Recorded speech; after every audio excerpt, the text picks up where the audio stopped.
पृथ्वीवर स्वर्ग नांदू लागलाय. आनंदा वाचून सुखा वाचून या अवनीवरती अन्य काही उरलंच नाहीये. देवता तुल्य असलेली जानकीही अतिशय सुखामध्ये आहे.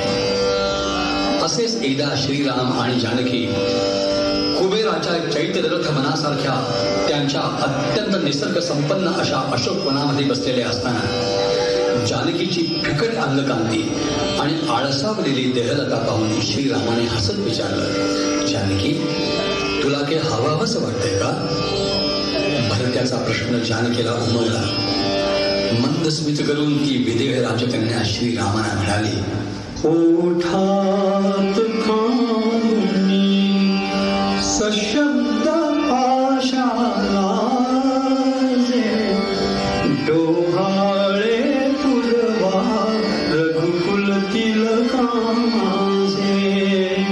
ओठात खाऊनी सशब्द आशा लाजे, डोहाळे पुरवा रघुकुल तिलका माझे.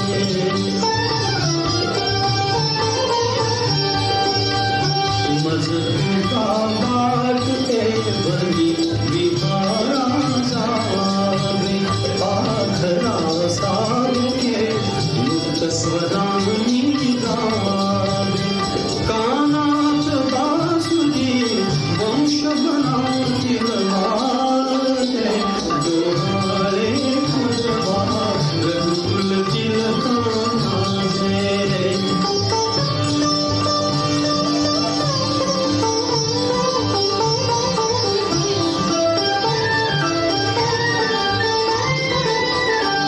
वल्कले भिजावी जळात माझी सारी, घागरी कटीवर करात घावी झाली.